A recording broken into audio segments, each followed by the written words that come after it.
something different now. Okay, and here's why. So again, it's a good message to give to the CIO and people like him to let him know that there's probably a reason to keep you on the payroll if you are in fact learning something and changing something, if only your own behavior. Okay, that's often a good message. As I said, English is ambiguous.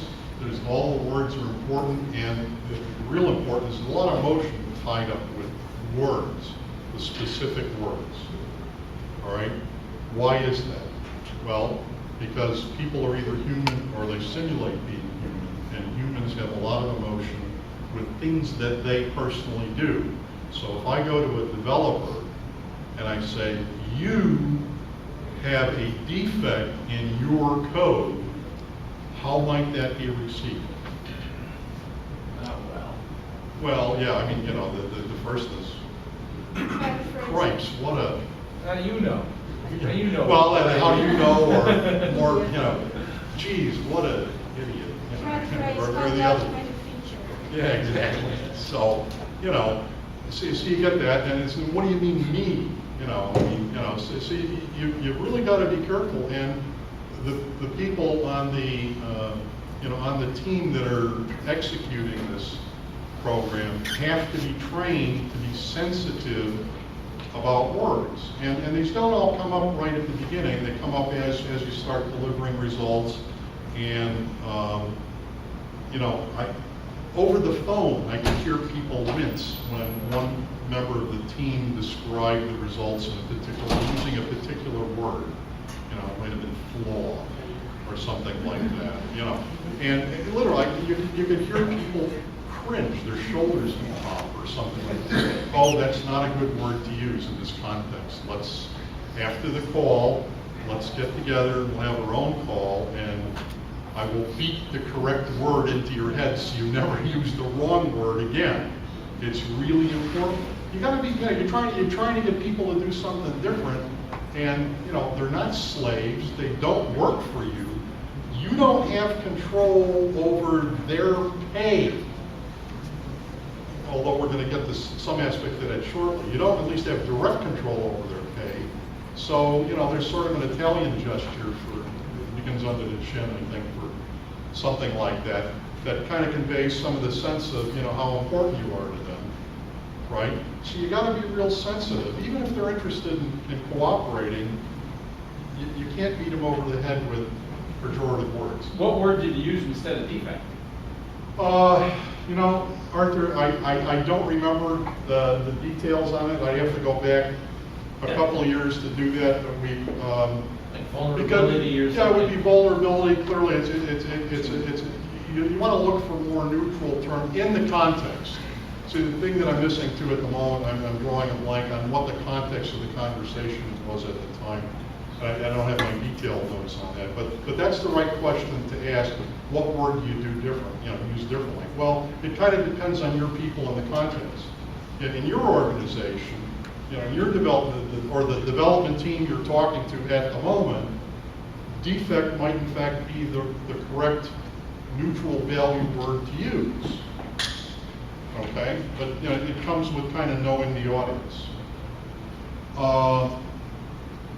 Also, again, the sense that, you know, people are crafting this stuff. It's creative work. Everyone has pride of authorship. You know, you're building this stuff, and you know, whether you express it or not, you know, to you it was worth doing. It took your time, and you know, you want to have some sense that it's worthwhile. So you're going to get a little ticked off when people start calling attention to things that, you know, aren't the right shape, aren't the right color, you know, from their point of view, not yours. And so, again, you want to lead people into this. It's all about changing behavior and you know, the old story of, you know, leading flies, what is it, catching flies with honey instead of vinegar. So you really want to be sensitive to how people are going to react in words. As I said, the program evolved. We went through this initiation stage. I'll describe briefly. We had some tactical stages, and then we also had strategic objectives. The reason I mention these three things, again, it's another dimension to telling the story. even before you start, you got to think of these three things. There's stuff that we're going to say at the beginning. Can't be too complicated because we're right at the beginning. People aren't used to us in front of them telling this story. So keep it simple, keep the objectives in clear, short language, keep your view of what their involvement, the roles and responsibility is to a brief explanation. And then as you tactically go through these evolutionary stages, you can enrich the story slowly. And for simultaneously, for people to whom you're going to speak about strategy, typically the executives, where is this going over a period of years?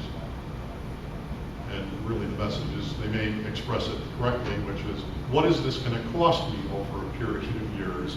And what am I going to get for that expense? You know, you're disrupting my organization, Randy, and I should be getting something out of it.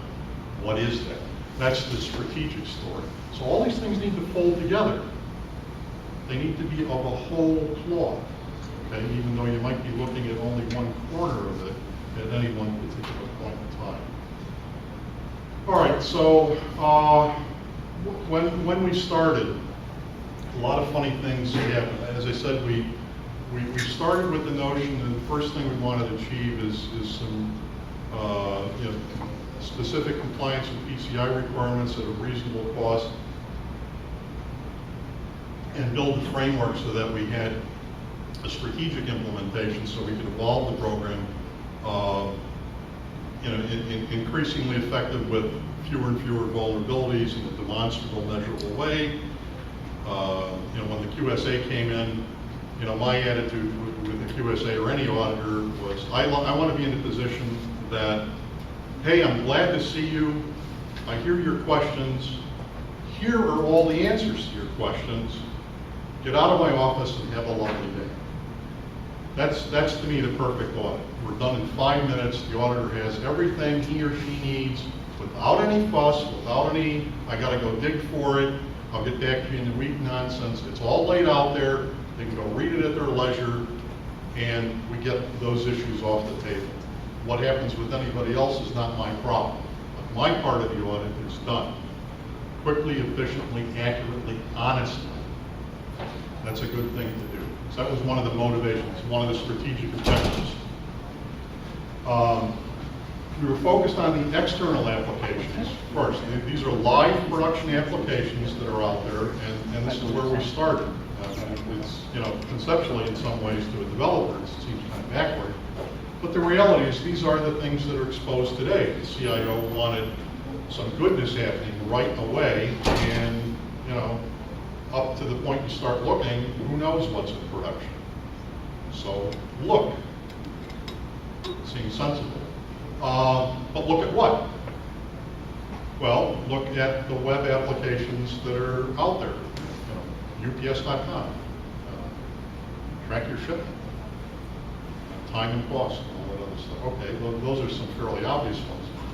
Well, it turns out that there wasn't a complete definitive inventory of all these things that were or are today currently exposed to the public. I know it seems kind of silly, but it was the reality. And I come to find out, talking to my colleagues in other large enterprises, it's the same for them. I won't name them, so you'll have to trust me on this, but you can ask around too, and they may tell you, you know, out of the public light that, in fact, that is the truth. It is true that most large enterprises have a poor sense of what their total inventory of exposed web applications is in reality. Some of the reasons for that are kind of understandable, because not all of the web applications that are associated with your enterprise are necessarily run under the direct control of the CIO. Oh, really? Really? Our marketing people, for example, run a number of campaigns, large and small, every year, and they have independent budget authority, and they don't always have to check, or don't always check, with the CIO when they're going to expose data to some vendor that they've selected, or the creative agency has selected to run the campaign.